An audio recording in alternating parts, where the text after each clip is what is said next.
Live from the warm and inviting offices of Blackstone Media's marketing department on the 9th floor of the Starks building in beautiful downtown Louisville, Kentucky, the manliest city in the country. It is Bourbon Wine Down Friday with your host, Herr Stephen von Gerlachter. All right, welcome everybody. I'm going to let Eric tell us a little bit about what we're doing today. Great. Well, today we're going to be tasting Big House Straight Bourbon Whiskey. You may have heard the name Big House before. Might be familiar with Big House Red. It's a wine, pretty popular wine at that. And the people behind that, Concannon Winery, decided that they want to go back to their roots. The family has been in whiskey distilling in Ireland, used to be for years and years. Made their money in wine, and now they're going back to the family business, as it were. Cool. Well, we're also going to do a Reddit review of this. So we're going to go through the things that our bourbon says we should review, and then hopefully we can do a little a starter post so that if anybody else has it, they can pick it up too. So Exactly. things we're going to talk about today are color, nose, taste, finish, and then give it an overall score. So we'll just kind of, I guess, pour it up and get it started. The first thing I noticed before you even pour it is how dark it is for a 6-year-old bourbon. Yeah, so we can hold that up. It's pretty dark looking. Can you grab our sheet of white paper over there? White sheet. Let's show everybody. It's going to look dark next to that brown couch anyway. Right. Yeah, but it's still pretty dark on the scale there. So here's something that's interesting. The rep that was out the other night, where I tasted this over at Westport Wine and Whiskey here in Louisville, said to me that although the bottle says 6 years, right now they're putting 7-year whiskey in this. So that's important to know.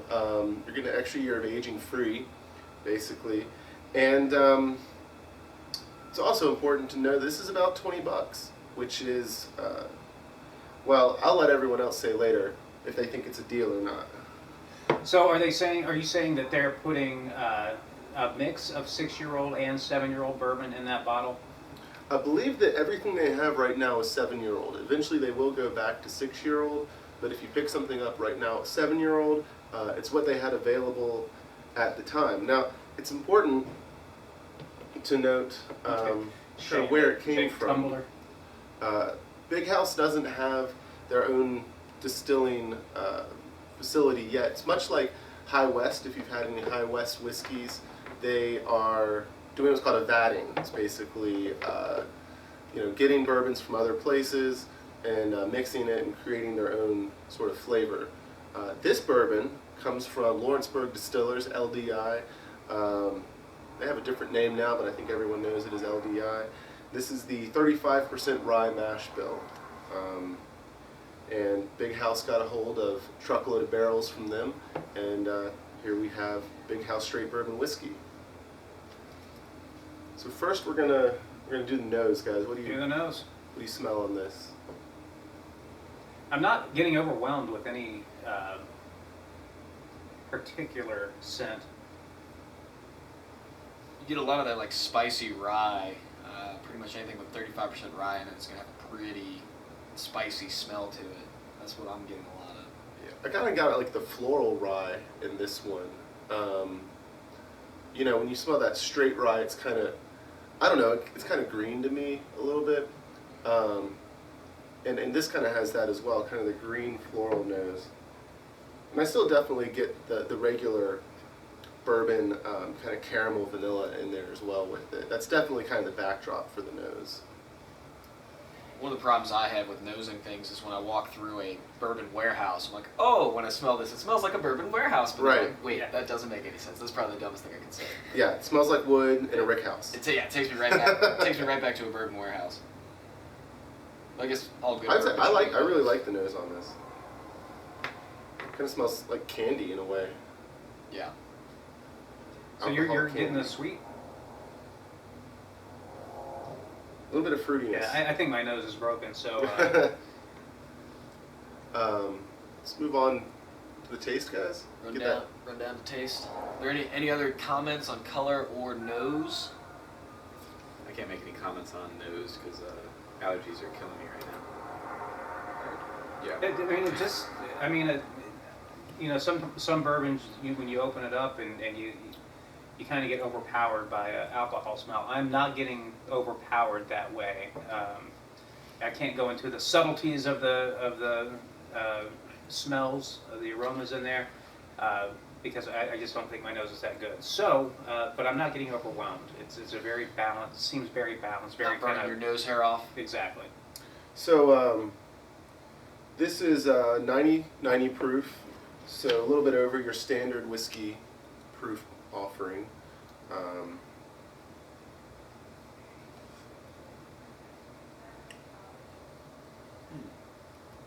So I'm still getting that fruitiness, kind of. I'm getting like orange. Yeah. The more orange than grapefruit, but it's a little bit of grapefruit trying to sneak in, like citrusy kind of. Kind of a green citrus. Like I think it's grapefruit kind of tastes green citrusy to me. And this has something that I'm starting to like more and more, which is a lengthy lengthy aftertaste. But at the same time, this isn't a bad aftertaste. So it's a very interesting thing. So when you drink it, you have the drink, you have the nose, you have that part of it. But then you have a pretty long linger on this, and it's not a long linger in a bad way at all. Yeah, I mean, it's definitely a good bourbon. I really like the taste, and it does. It starts smooth and finishes strong and long. Mm-hmm. Yeah, I kind of taste the spice that Steve was picking up in the nose a little bit. It definitely has strong rye character, but it's not got a rye bite. If you've ever had, so you're trying to think of something that's got a rye bite, certainly straight rye would. I know that Four Roses, some of their higher rye offerings can have a bit of a bite. This lacks that bite, which could be good or bad, depending on your taste. Some people really like that. What price category did you get this in? Is this 20, 25? This is a $20 bottle. Really? Really? Yeah. That's good. I think it's got, the taste is definitely quite a lot of spice, joined by our female counterpart here. We just got our tiebreaker. Shala just walked in the door. Ladies Shala. touch. Ladies touch to the Shala, program. do you have any comments on the color first of all? Seems a little darker. Yeah, we were kind of thinking dark as It's well. kind of dark. Especially for a 6-year, Dark, right? yeah. Like if you saw an 18-year or like a 12-year or something like that, then you'd be like, oh, of course, that makes sense. But it's pretty dark for a 6-year, so. I like the label. Yeah. It says the designer. The graphic design. So go ahead and pour yourself a little, and then we'd like to get your impression on the nose. And while Shala's pouring, I'll actually comment on the label. It was brought up to me by the rep. He said they're definitely going for a younger demographic with this, which would kind of be us here, excepting Rich. Sorry. Oh, so that's mean. hateful. Hey, under 30 was the age I'm range. 30. I'm 32. Uh-oh. So now So you you're just out. pissed 2 of us off. Yeah. Oh, Mm. Well, So I mean, but they're probably marketing. They're talking about how they're marketing it with their label and Yeah. things like that. I mean, no. 'cause- Rich is young at heart. Yeah. Young at So, heart. I'm very immature. yeah. I'm borderline old. Yeah. By the way, I was mentioning earlier that this current batch is 7-year, and on the bottle it says this is batch number 4. So if you're looking for the bottles that actually have the 7-year whiskey in it, it's batch 4. They're kind of limiting themselves, really, if they try to do under 30. And that gives you, what, 9 years? People? Well, Yeah, but if you get a lifelong bourbon drinker and they're loyal to your brand, then they're going to make that up over time. Well, true. I think they're just trying to be a bit edgier and less Edgy. traditional. Graphic designers. But I think this actually tastes like a fairly traditional bourbon at that. I mean, in a good way. Yeah, I mean it's just very smooth to start, like I said, and Strong on the nose. You think? Mhm. yeah. I think. And so, we were talking about the finish earlier. What do you get on that finish? I get a little bit of like butter Hmm. on the finish, sort of like a buttery sweet kind of thing. Mm-hmm. And Shaw said earlier that I like the finish because it's very long, Yeah. but Still not long. necessarily bad. Mhm. So it's like interesting. So you take a Yeah. drink, and then you wait, and then you get another drink. You almost get another drink as the finish. This almost reminds me of there's a restaurant here in Louisville called the Bristol, and it's very well known. We love it. But there's a dish there called Teresa's sweet chili linguine, and this almost reminds me of like the finish of this reminds me of that dish, because to me it's got a very spicy but kind of sweet finish to it. I get a lot of spice in it, though. Maybe a little like egg extend from the noodles. Yeah. So like sweet chili with blackened chicken. Exactly. Deal. Yeah, sweet chili with the blackened chicken, and it's I don't nice. taste the chicken so much. No, but the spiciness. I get a little bit of. I think all of our spice on it. reviews should be that. Tastes like chicken. Tastes like chicken and marzipan. Right. Chicken and marzipan. It's definitely got a good spice backing on the finish. Kind of that nutmeg, cinnamon on the finish. Probably one of the better finishes that I've had. For me.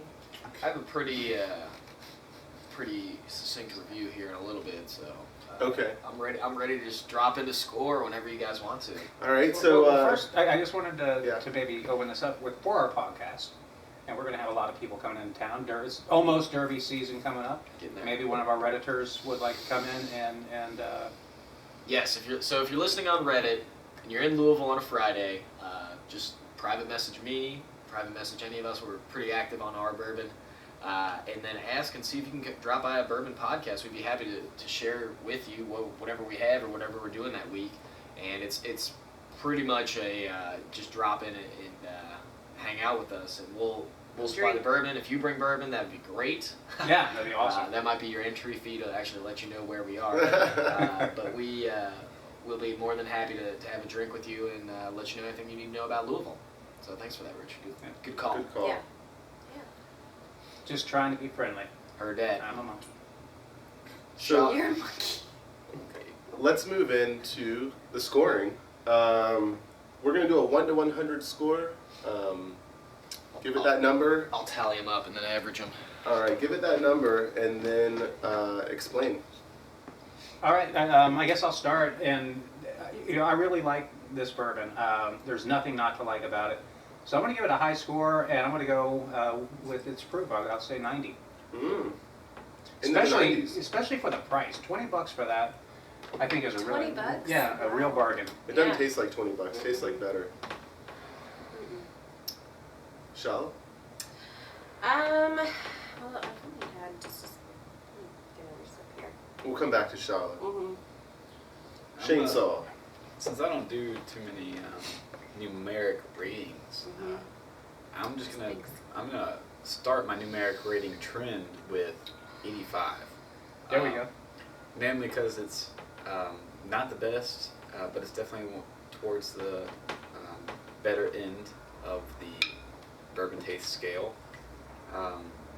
But there's room for improvement. It's definitely smooth. The taste is nice. The linger is alright. But it's definitely not 90th percentile range bourbon. But it's definitely a nice one. Cool. So I'm going to give this a 88. The nose I think is fantastic. The finish is also excellent. But the taste, while good, is a little weak to me. If they were to make an overproof version of this, if I can get this at maybe like 110 proof, then I think we'd really be working with a 90-something percentile or 90-something score for this bourbon. Steven, you mean me to get the calculator? Yeah. I have a calculator, so I think I'm good. Charlotte, did you weigh in yet, or do you want me to go? I'm gonna go with it. I guess an 80 on this one. Not one of Charlotte's favorites. It's not one of my favorites. I'm gonna be perfectly honest, and I feel a little bit biased being in the over 30 crowd too. Yeah, maybe it's an outlier. No, I mean, I don't think it's a bad bourbon. It would still, if you were in college, it would still get a B in my book. But it's just not my favorite. I think the finish is a little too long for me. I don't know. that's appropriate bourbon terminology, but for me, that's how I'm feeling about it. What did we rate the Kentucky Gentleman as? Is that the one on the scale of 1 That's to like 100? 111. Or is that like KG's like a 14. minus 14. 20? Yeah, we'll need some way to normalize this Yeah. over time. Yeah. Well, it'll happen over time. And Wanna jump in 100 and is a give pretty us- big spread. And my score that I'm going to give it is a B plus. So I'm giving it a 92, high B plus. That's an A. Wow. Yeah. You're It's well, a- it's an A. It's a Kentucky It day. might be A.